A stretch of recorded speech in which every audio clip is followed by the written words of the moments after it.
Hello, everyone. Welcome to the High Post Podcast, Episode 6. Thank you for joining us. We're your two brown dudes that talk sports. I'm Sahil, My name is Arman.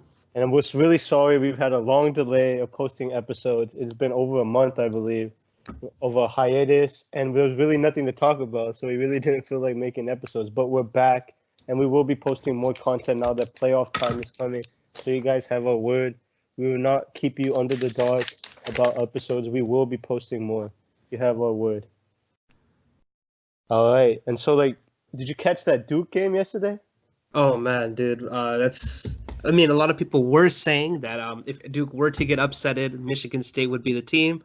But I mean, I can't lie. I had Duke win all the way. I had Duke winning it. But you did say I'm. it.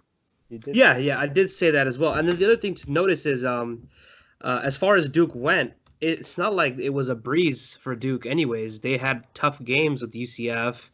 They had a tough game after that as well. To where they were just going down to the wire, a little bit of luck on their side, but then that luck runs out eventually, right? it. Yeah. So, I mean, it was so crazy. In one day, Kentucky and Duke both went down. Like, who would have predicted that? And then before that, Gonzaga went down. This weekend was just like upset mania in March Madness. Like, I wouldn't know if this is like the most upsets that have happened in one single round, but I feel like it is just because of all the big teams that went down in one week. UNC, too. Like, it's just crazy weekend. I know, like we were talking about it before as well. Uh, with March Madness, it is March Madness, so anything can happen, anything is possible. Yeah. But uh, it's good for the game in the sense that the hype is built up and the teams are knocking down the David versus Goliath. However, this year I felt like even like the lower seeded teams were really good, really well rounded teams, to where certain upsets didn't seem like it was too shocking, just because the better team seems like they won most of the time this tournament. The only bad thing about it is for all those people that were wanting the Duke UNC rematch or wanted Zion to go far, just because of that star power isn't really there in the Final Four and going forward from here on out, obviously, because all the big programs are out. I mean, you still have like a Virginia uh, as one of the bigger programs in the Final Four, but that star power that's attached to a certain player, like a top NBA prospect, isn't there. I think the highest prospect, as of right now, as far as any of these college players going over to the NBA, is I believe Jarrett Culver in Texas Tech, who's a lottery pick ranked around 11th or going projected to go around 11th. So as far as star power goes, I mean, that's the only guy that has attached with him. Because you're missing out on the Zion, you're missing out on RJ Barrett, Cam Reddish, he was a top pick as well. UNC's out, so there's no Kobe White, there's no Nasir Little. So there's a lot of star power names missing, but I mean, it's still good for the game in college because the whole March Madness aspect of it, to where you get all these upsets and these wild games. Yeah, even like some guys on Texas Tech, like I was watching the Duke game this weekend, I was like, man, these guys just don't quit. That's what I like about these college teams. Whether it be like when they got juniors and seniors on the team, they want to go all the way and finish out their college career with a bang. Because not that many people get to say you're an NCAA champion. So I feel like it's something that they strive for, which is good in that game. There's a lot of competitors, even more so in the NBA than the NBA, I feel like sometimes. But yeah, you want to see like I wanted to see Zion and all these top prospects go at it in the Final Four and stuff. So then it gives you an idea of like how they would do against like NBA level talent, right? Because you want to see them like against these tough teams that are gonna have NBA players on it. You want to see how they do, and that'll translate to their draft stock in the Yeah, game. yeah, no, definitely. And then, yeah, another thing like you were saying about these guys are like these juniors and seniors trying the hardest. One thing with this is not every player in college basketball gets to go to the NBA. Yeah, There's only 60 people that get drafted, and even from there, you're not certain to make a roster. So these juniors and seniors that have been in the game, they know how valuable it is, and to many of them, I'm not trying to say this is the highlight of their life, but going forward, they have their degrees or whatever they're going to be doing in the rest of their life. So they really cherish these moments that they have. As far as like a Zion goes, obviously they love the game of basketball, but their whole mindset is after college, I'm going to the NBA and I'm hoping to be there for the next 10 to 15 years. But for these guys, their whole athletic, uh, basically seasons just are ending up in these 4 years that they have in college. So when they go to these games, they have that little extra I mean, we might not even come back here anymore. This might be our last year. We won't be playing basketball at a high level anymore. So we have to make the most of what we can. And so that's one of the reasons why you see a lot of these juniors and senior teams or teams with those higher upperclassmen tend to want it a little bit more, the grit and grind style they play. And they do beat like these, like how Duke lost to a more experienced Michigan State team. Yeah, that is so true though. Even like, yeah, what are these guys like? They don't get to go on and become in the NBA, right? Whether they be like engineers, doctors, businessmen, whatever. They get their like minutes of Yeah, fame in this tournament. Like they exactly. get the little stardom. And obviously guys like Zion, Barry, those guys are gonna be NBA players for the long time. That's their career.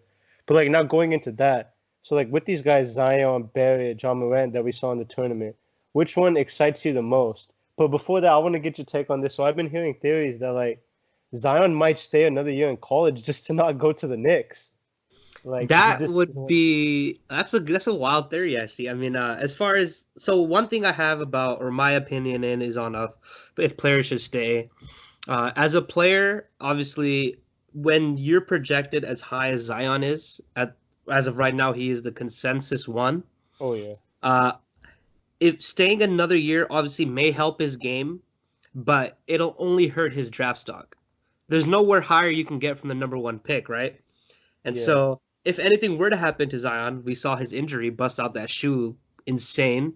Um, Please. he has had injuries in the past, a little bit minor injuries when he played in high school, but uh, if he's not going into the NBA and something else happens, that could hinder his draft stock to where now obviously the number one pick is I don't know for a fact on how much their guaranteed money is, but I would say somewhere in the ballpark range of I believe like 4, 5 to 6, 7, $8 million that they get a Yeah. year.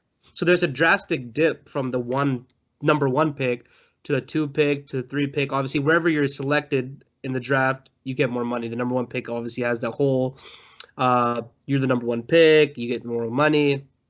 So for Zion to staying another year just to avoid the Knicks would probably not be that great of a decision for him as far as his draft stock goes. Maybe he's looking out for his whole further career, but then who's to say the Knicks don't show up again next year? That So is is Zion true. gonna be playing in Duke for 4 years until the Knicks aren't there? So I don't know. But as going back to what you're saying, is who I'm excited for. I feel like Zion Williamson is the answer that everyone goes with. I do want to see John Morant, just his athletic play style, and I hope he goes into a team that utilizes him the way he should be and not force him to be more of a. Although he is a great playmaker, but you want him to run the offense a certain way. You want him to go on the fast break. You don't want him to slow the game down here and there. You want to, especially his rookie year in a growing season, you want him to just take all the reins off. And hopefully, there's a coach that lets him do that. In my opinion, I would want to see John Morant. Dude, yeah, he kind of does like when I'm watching his game, he kind of reminds me of like a young Derrick Rose, like the way he plays. Sometimes you can even shoot it better. Sometimes he just shoots like effortlessly behind the arc, like that one game against Florida State. Dude was Yeah, making like 5 out of 8 threes or something. He's just so athletic and gifted. I think there's a chance that he could be in that Zion conversation for who has the best career. I think people are just sort of like, oh, it's all said and done. Zion's going to be the best and stuff like that. Like, let the dude play an NBA game first before you start calling him like LeBron James or Michael Jordan or whatever. yeah, exactly. I mean, there's no guarantee, even with Zion, although I do believe he's going to be a great player in this league, that he translates over to the NBA and becomes the best out of the draft. We have seen a lot of times to where players in the later on in the draft, like in those mid-tier picks around the 13, Like 12 Donovan Mitchell, yeah. lottery pick style, that they look like they're the best players. So anything is possible. It's, in my opinion, a lot of it is situational to where if Zion, as great as he is, doesn't get the right coach and isn't played in the right system, to where he may not be able to excel as much as other players may, and same for goes for the other players such as a John Morant, R.J. Barrett, uh, any one of those guys in the top caliber, uh, to be able to bust out and look like the best player of the draft. As far as what I would say is, as good as and deep as his draft is, you do only have a few players that could potentially get that star power in the league down the road, which in my opinion is Zion, John Morant. RJ Barrett, and I think Nasir Little is another guy to watch for. His sleeper. Sleeper. Cam Sleeper. Reddish is a little bit of sleeper as well. Although he was hurt, he didn't look too great in the last few games in March Madness. He was. Then again, you have to remember he was playing underneath Zion Williamson and RJ Barrett. Going into college, Cam Reddish was, I believe, the number 3 recruit coming out of high school. So he has the talent, and when he goes to the NBA, he might be able to shine. So, but as the safe bets would be a Zion, a John Morant, and maybe an RJ Barrett. Yeah, I mean, like we were talking about earlier with the Zion to the Knicks thing, like, I mean, you can't really delay that, like you were saying, right? Like, the Knicks, Cleveland, and Atlanta. I mean, those teams are probably going to be there again next year, right? Like, that's what they need you for. You got to go and elevate these franchises. Like, that's what your job is to do for Yeah, Zion. yeah. No, yeah, no, definitely. There's no guarantee, such as like you said, they'd be there again next year. 'Cause obviously, if they don't get you, they'll most likely end up in the same situation that there are this year. So, I think Zion won't pass up. I think he's going to the draft. I think he said recently as well. There's a high chance of him going, and also there's that whole shoe deal, the bidding war that he could make a ton of money off of, which I don't believe he can take that deal if he's still playing in college. So there's a lot going on the table right here as far as the money goes and guaranteed. He could set himself up for the future well, coming into the draft, which I think he will be. And regardless of who gets the number 1 pick, I think Zion is going to be the number 1 pick. Yeah, and the dude's shoe deal is about to be like the numbers are about to be like astronomical, dude. Like he might have like the biggest shoe deal in like the history of like the league or something. I don't know. Just because of the way the money is going now and how much hype he has on it, I expect like a Nike or an Adidas to throw something at him. So yeah, it'd be interesting to see like Zion, Morant, Barrett, all these guys. But like I've been telling you, man, Nasir Little, I think everybody's sleeping on this guy. He doesn't play that much at North Carolina, and I think in the NBA he'll get a chance to show out. And even his stock's raised to like 7 now. I think team's gonna give him a shot now in the top Yeah, 10. no, Nasir Little coming out of high school was a great player, great prospect. He actually won. I don't know if it was co MVP, but I know he won MVP during the McDonald's All American I game. believe Although so. that might not mean much, just as like an All Star game where they really don't play any defense. He still put up 30 points. He showed up in that game, but then his choice of college was a bit questionable in my opinion. Going to UNC when they already had a bunch of forwards on the team that were juniors. They had a Cameron Johnson, Luke May, so it's tough for him to crack the starting 5. Yeah, you're right. He didn't play much. However, he did log a good amount of minutes in the March Madness tourney to where he showed up quite a few times, Yeah. averaging around where he did put up a few games where he had 19 points and was part of the reason why UNC was making it as far as they did. So he's going to be a great NBA player down the road as well. And yeah, he's going to be a sleeper pick. I mean, his value, in my opinion, should be like a top 5, but he might not get drafted, and he'll get drafted anywhere between the 7 to like 10 or 11. Yeah. He's gonna be a lottery pick. He could be a future LA Laker or something. We don't know. You never know. All right. So now it's switching gears to the real league, the NBA. So we got the playoffs coming up in about 2 weeks. And so what do you think about this whole Eastern Conference like bottom playoff race? Like with these teams like Brooklyn, Detroit, Miami, Orlando. What do you see getting that 8 spot between like Miami, Detroit, Orlando? So yeah, I think what we have Miami, Detroit, Orlando, Brooklyn's in the mix. So I believe from the 6th seed to the 10th seed, you have Pistons, Brooklyn, Miami, Orlando, Charlotte. With a few games left, I don't see Charlotte getting in. Uh, what I do believe is as well is that the Magic miss out just because I think Miami's just slightly the better team. And Miami will get in. Brooklyn's obviously going to get in, and Detroit will get in. That's my opinion. However, in my opinion, those seeds don't matter either because whoever they play in the Oh first God, round, no. they're most likely going to lose anyways. So Yeah. I mean, yeah, like Miami, I would like to see like, Dwayne Wade playing the playoffs again, just like it's his last season. yeah, Get the show out, maybe get swept, win a game or something. Have a signature D Wade game in the playoffs. That's the only win. Something like that. But yeah, I mean like in terms of like the Eastern Conference, like looking at the standings and everything, who do you see coming to the finals? Like a little pre-playoff prediction that we're doing. Who do you see So, coming to the finals?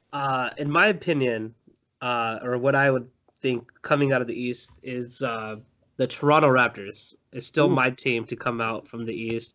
I know there's still Boston, there's still Philly, there's still Milwaukee, but let's say if I had to put in the teams, in my opinion, that have the best chance of going to the finals out of the East, I have Toronto first. I actually have Philly second, mm-hmm. Milwaukee third, and Boston fourth. And I'm Hmm. not only putting Boston fourth because I'm a huge Laker fan and I hate Boston, but it's just that the team just seems so dysfunctional throughout the year. Now, obviously, you do get that from a lot of teams, but you're not hearing it the same amount as you're hearing it from Boston. As Philly seems okay, even though Jimmy Butler, I think they had a little issues going early on in the season when they got him through that trade.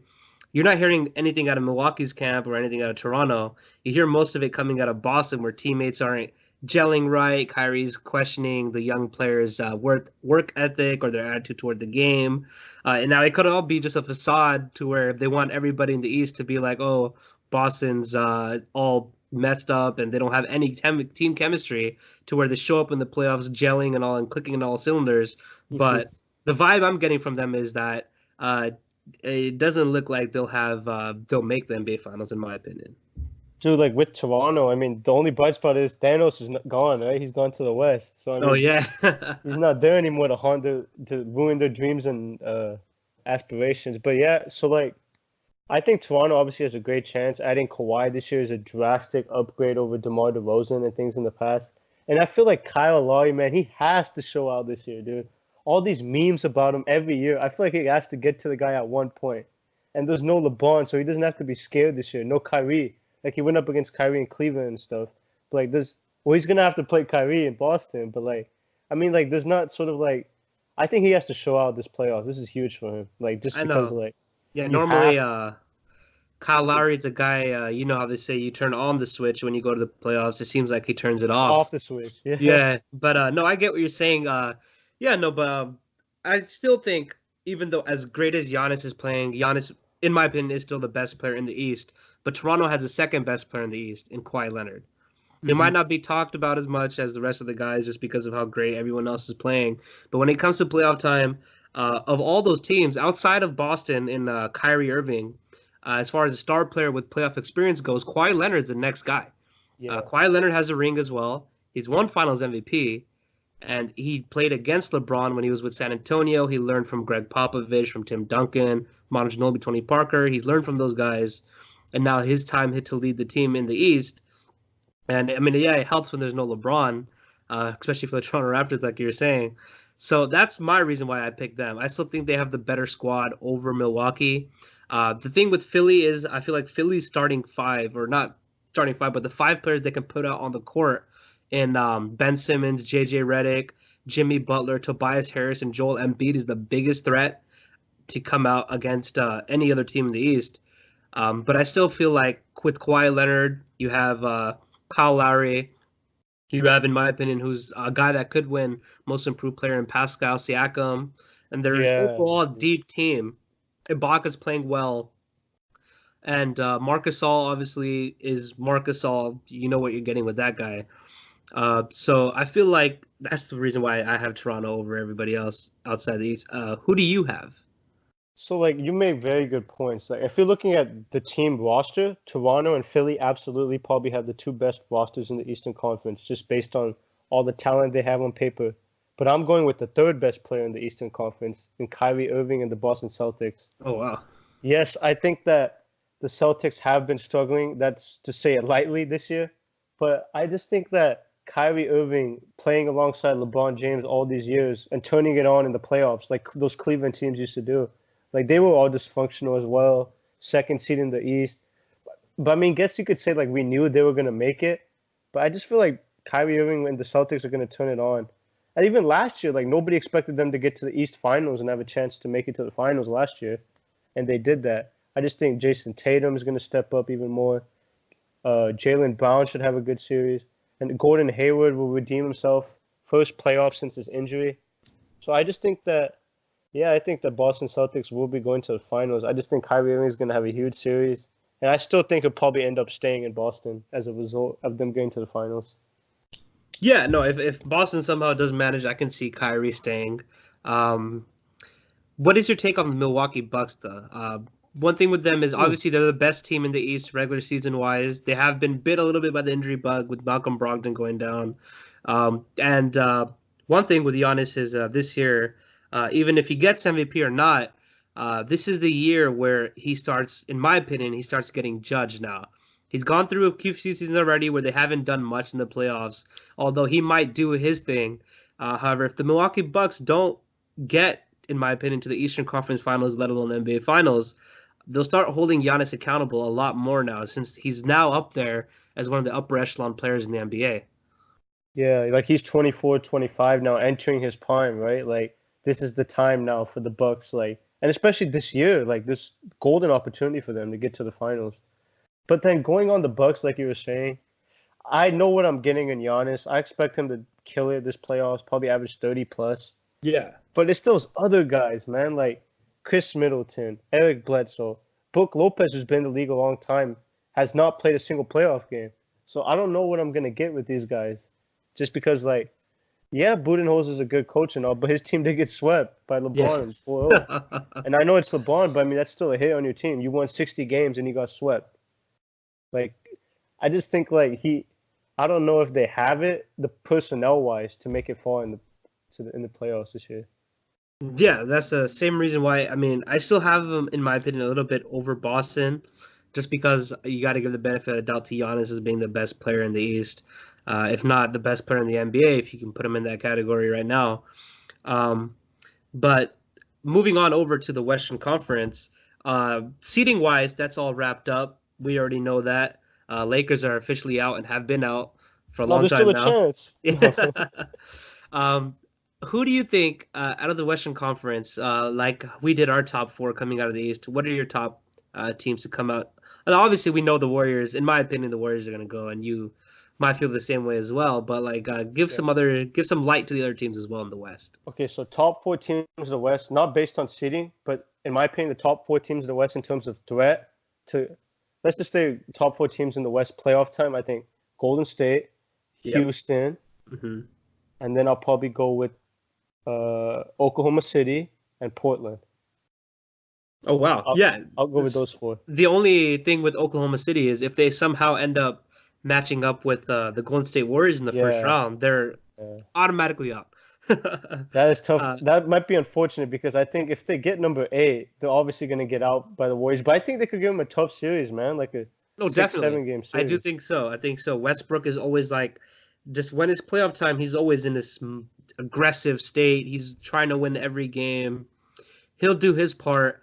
Paul George needs to do his part now. I mean, he is playoff P after all, right? Uh, So, I mean, that's not a knock on him. He is a great player.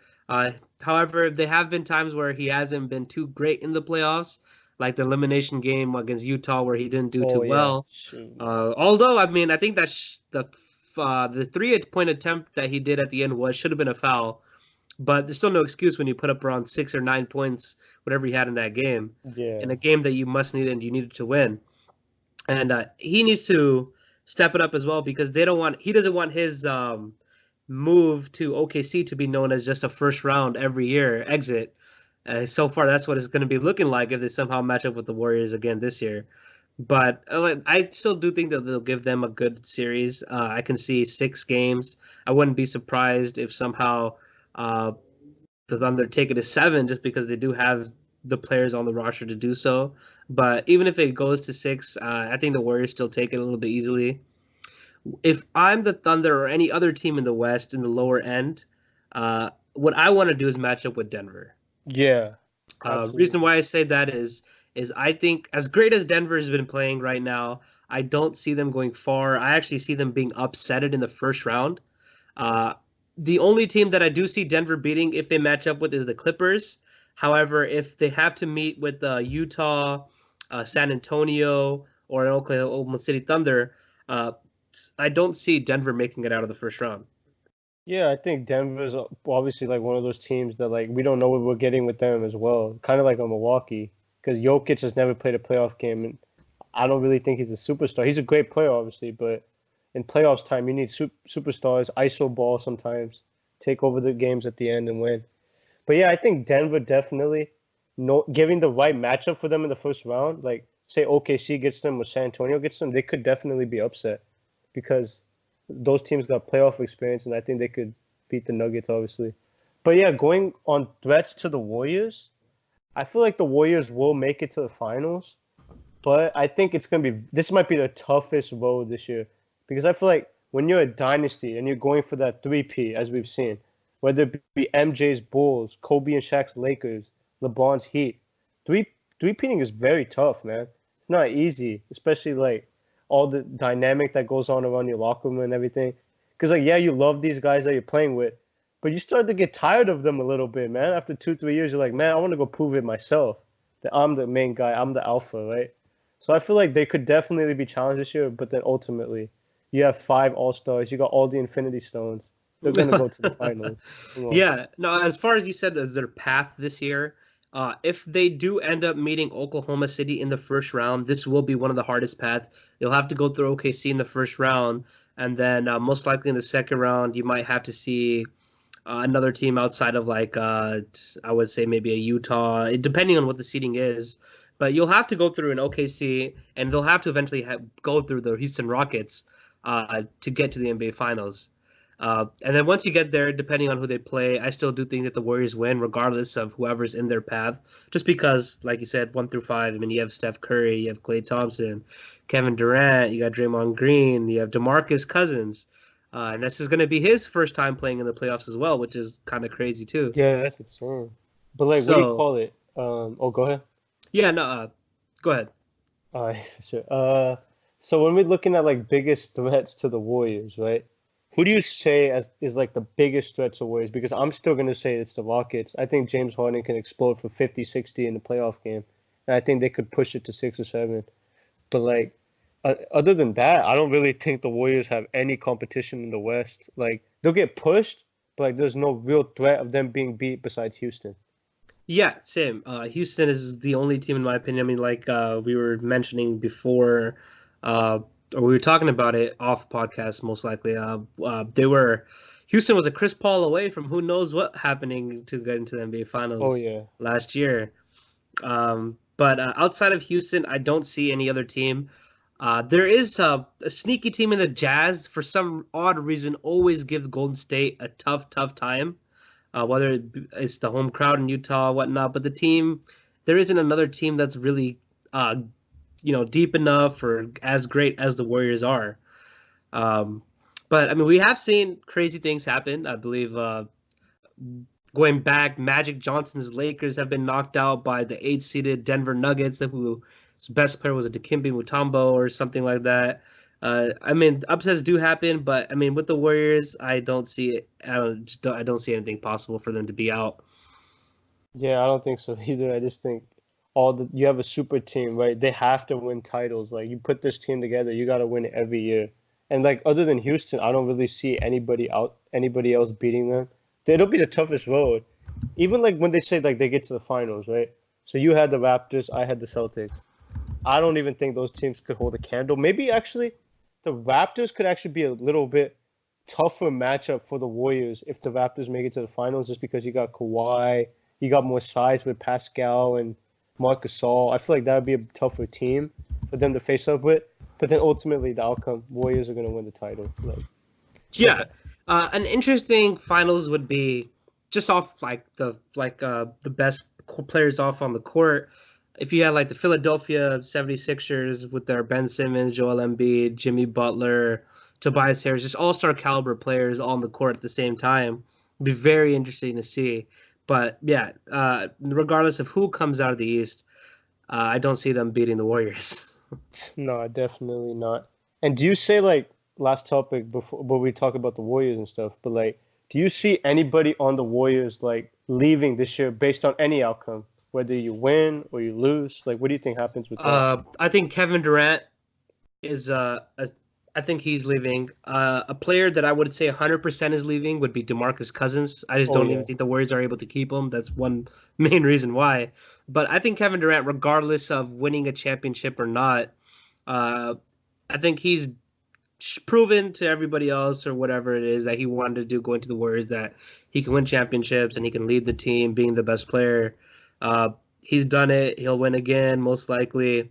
And then he's going to have to go somewhere else just for his own to solidify everyone else because we know Kevin Durant cares about what everyone else thinks too, right? Oh yeah, arguing with So, 12-year-olds. Yeah. so he was. I can see him going out to another franchise and trying to show that he can lead them somewhere as well. Yeah, like the Knicks or something like that, where he could be the Nets, he could be like the main alpha on the team. Yeah, I Yeah, think he might have to do that. Clay, I think, is probably gonna stay. Draymond's probably gonna stay. I think it'll be like the same Warriors team we saw a couple years ago, probably next year that we see. and even then, I mean, they'll still be title Content, favorites with yeah. those guys. Yeah, yeah, playoff contenders. So outside of those players, I mean, obviously, I do think Klay Thompson stays. They have the whole Splash Brother connection. I feel like Steph, Klay, and Dre are the three that will remain with the Warriors towards the tail end of their careers. Until then maybe from there they may go their separate ways. But even then, I can see them retiring as Warriors as well. Yeah, definitely. And now, like every podcast episode, guys, we can't not talk about the Lakers. So we're gonna give you some Lakers. I know people might be sick and tired of it, but we ain't gonna have no podcast episode without talking about the Lakers. And they're not gonna be in the playoffs, so you won't hear about us talk about them for like 2 months or so. So to recap this season, it's been absolutely a shit show. Like this season's been absolutely awful. But like I said, this is a 4-year plan. The first year wasn't really supposed to be anything, probably make it to the first or second round. Yeah, I still thought they should make the playoffs. But barring all the injuries and stuff, I think they would have made it. But yeah, I think it's a pivotal offseason for these guys, man. Like, gotta hire the right coach. You gotta learn free agents to play with LeBron to help set up title contending teams in the future. I think this is huge for Magic and Rob, man. This might be their jobs on the line or whatnot. Yeah, one thing it's been a very, very terrible season. Not one that Lakers fans or even NBA fans could have expected to not making the playoffs. Prior to the injuries, the Lakers, we were a top 4 seeded team in the West. We were looking really great. People were starting to pick up they're starting to get the swagger. They started to feel like a really knit group of team. Now, regardless of what people say, whether it's the Anthony Davis deal that didn't go through, that messed up the locker room or whatnot, the injuries did play a big toll. I believe like our best players our go-to starting lineup, if we were healthy, with Lonzo, Ingram, Kuzma, LeBron, those core guys didn't really get to play much outside of like 28 odd something games. Yeah, That's not enough or not good enough sample size. So I I mean, yeah, going to where you're saying this offseason is huge.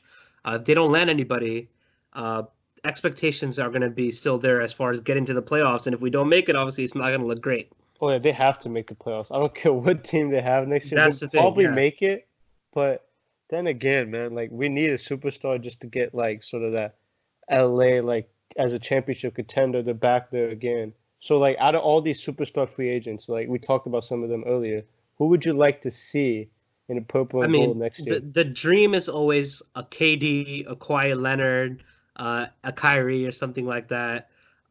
More realistic options, which aren't bad either, is I think the Lakers should go after a DeMarcus Cousins. Yeah. You have to get somebody. If you strike out, get what you need to do to get a Jimmy Butler if he's out there. Do what you need to do. If Clay's out there, they should probably make him the main focus, the main target. But whatever it is, man, I'd say if D'Lo is willing, get him back too. Whatever it takes. You need somebody on the team to help LeBron and just to help the franchise going forward. I mean, it's been too long that the Lakers haven't been looking like the Lakers. Now it's becoming like uh, a household thing that the Lakers missed the playoffs, which is not what we're accustomed to normally. We're becoming like for the last few years somewhat of a joke, honestly. To where people are like, oh, it's the Lakers. They're not going to make it. Oh, they're going to win 30 something games. Oh, maybe 40 if they're lucky. So, I mean, we need to make a splash and we need to get back on track. Yeah, first off, what I want the Lakers to do, dude, Luke Walton has to go, Oh, man. yeah, that's true. Dude, That is true. it's just like every year, like even the last 3 years, like your record barely improves. You don't do good with the team. Yeah, there have been a lot of injuries, but like Laker fans know if you're watching the games, the substitution he makes at the end, oh my goodness, this is terrible. Like, come on, why is this guy even still have a job? I thought they should have fired him in February. I know you were saying like give the guy a season, right? Like let him wait it out, which I think is like the ethical thing to do, right? Like the dude's a Laker for life. Like he's played on the Lakers. Yeah. But like, yeah, man, I think he has to go. And like, who would you like to see like come in as like a coach? I mean, it's tough. You never know with certain other teams. They let go of certain coaches sometimes based off the season. They're not patient either. I think one name that's linked heavily with the Lakers, or a few names, have been Tyronn Lue and Jason Kidd. Mm-hmm. What I would like to see is if the field expands somehow. Let's say Thibodeau is available, I would put him on top of the list over the guys like a Tyronn Lue or a Jason Kidd. The Lakers, in my opinion, need to get some coach that can get not only the best out of the players, but has some sort of status in the league to where he's respected. Because I feel like although Luke Walton seemed like a really good coach when he was in Golden State, I mean, anyone could look like a great coach. Even us, as guys on the podcast, could look like a great coach on that team. So I just felt like Luke Walton didn't have the respect of his players as much as a guy like a Tom Thibodeau could have. Or there's another name out there I saw, like a Rick Carlisle, if Dallas is willing to move on. You never know. But I mean, at this point, anyone's better than Luke, right? Anybody besides Jason Kidd. I mean, other than that, I think everybody else they should take. But like, yeah, if I had to pick a coach that I would want the Lakers to get, probably a Rick Carlisle. That is obviously a long shot, but yeah, if Rick Carlisle becomes available, I think he's the top of the list. Then maybe like a Ty Lue or something like that. Some guy that's close with LeBron and is going to get the best out of him and the other guys. Players coach. But like, yeah, coach is very important. I think the Lakers obviously need to hire a great coach. But first off, going back to what we were talking about earlier, the ideal scenario for me when it comes to free agency, I would probably say if the Lakers could trade for Anthony Davis, keep one of the three in Lonzo, Kuzma, and Ingram, and sign a marquee free agent, dude, that would be like amazing. That would put the Lakers, in my opinion, as one of the top 3, top 4 teams in the league next year, and have them be the favorites. Yeah, I mean, they might have that opportunity with the draft pick as a substitute for one of the 3 guys instead of having to give them all away. And yeah, I mean, as a Laker fan, if I had to choose one of the 3 guys to keep, now I love them all dearly, but I still think Brandon Ingram has the best potential of them all. Yeah. And he's shown the most growth as well. So I would have to go, if they can find a way to, I mean, I like Lonzo as well, and I like Kuzma, but if we're going to get Anthony Davis, if we can somehow center a package around Ball, Kuzma, the pick, and if we can throw in a KCP or something, whatever it takes, if that hinders the deal, then take him out, keep him, whatever it needs to do to get Anthony Davis. That is true, though. Like, anything that needs to get done, I think they should get him. And the Pelicans know, right? Like obviously Tatum and Brown are great players, but, like, come on, man. I just think, like, how are you going to, like, sit there and wait for Danny Ainge, dude? Like we were saying on one of our earlier podcast episodes when we were talking about it. But, like, how are you going to just sit there and wait for the guy? You know he's going to finesse you. Like, he's going to try everything it takes to finesse you. And, yeah, I mean, you're probably going to lose value. Like, the Lakers offered you everything. They offered you the whole city of Los Angeles. I mean, you should have taken that deal, Dell Demps. I mean, he was kind of petty, but, like, yeah, I think they obviously are going to drop the offer now. I don't think they're going to offer as much as they did in February. I expect still, I think it's going to have to take Ingram. As much as I'd love to keep him, I think the Pelicans are not going to take, like, Lonzo and the circus that comes with him and Kuzma or whatnot. I think they're going to want Ingram and Kuzma and some picks maybe to get the guy. Yeah, and then again, I mean, as much as I like Ingram as well, I mean, you have to get star players to bring in star players too. So, I mean, if certain free agents look like, oh, they have a LeBron or an Anthony Davis, I think I can help them get to that next level or where they're trying to go. So, as an organization, I mean, you have to take these chances. And so I do expect Magic and Majinka, Broad Pelinka and Magic to be as aggressive and send out those offers, because I don't know what other teams could center a better package than what we were offering, or what we Yeah, can offer outside of maybe a Boston. If Pelicans are just fixated on not wanting to deal with us, any other offer just sounds like they're losing out uh, on the deal that they could have done with us. exactly. I just think, yeah, the Lakers had the best offer, and they probably will do it again. They have to, just to land a star. But like going to like say like the Lakers don't get a free agent, and we just run it back with the same team. Where do you think this team ranks in terms of the Western Conference like hierarchy? Because I still think it's a top four, top five team if healthy. Yeah, and that also depends though how where other free agents go. Like if a Kawhi Leonard goes to a Los Angeles Clipper, that obviously bumps us below the Clippers. You think With so? with how deep the Clippers are, I've if they're gonna get one guy, they're not gonna. I mean, if they're gonna get a guy, they're gonna get more than one. That's what I think. I think the Clippers, if they're gonna get like a Kevin Durant, he's gonna recruit somebody else with him, and that team already with nobody is already a playoff team. And if you just Yeah. slot in a Kevin Durant or a Kawhi Leonard, then I can see them being one of the top teams in the West. I think the Clippers, like, I think if they actually, I know this might be weird, but like, if they get a guy, I don't think the team, I think the team's not going to prove that much. I think, obviously, like those guys are great players, right? But there's this sort of weird dynamic, right? Like, if you get a superstar guy, you're obviously not gonna. Some people might say Clippers are the favorites now to win the title or something, which I don't think they will be because I still think when the Lakers were healthy, man, this is a damn good team. Like, this could probably they could be anybody besides Golden State. But then, yeah, going back to like the whole what we were talking about, like if they don't land a free agent, obviously it's gonna look really bad because like that basically your plan has failed, and I think Magic and Rob probably have failed as like the partnership over these last 3 years. Yeah, I mean, if we don't get anybody, obviously playoff is still the set is the Yeah, mindset that they have to go into, and the expectations. If they don't do it next year, and they don't make the playoffs, I mean, then the whole project is was a failure. yeah, definitely. And all right, guys, that is gonna wrap it up after a month-long hiatus, finishing up episode 6. We finally got it out to you guys. Thank you for joining us. And we will be doing a Q&A soon. So be sure anytime to send in any questions you want to our social medias at the High Post Pod on both Instagram and Twitter. So be sure to send us messages and send us anything. We'll talk about anything. We'll even talk about conspiracy theories in the summer, any episode. Yeah, Full of things Alex Jones, Joe Rogan. We'll talk about that. things are coming up. The playoffs are coming around soon. That's going to be exciting.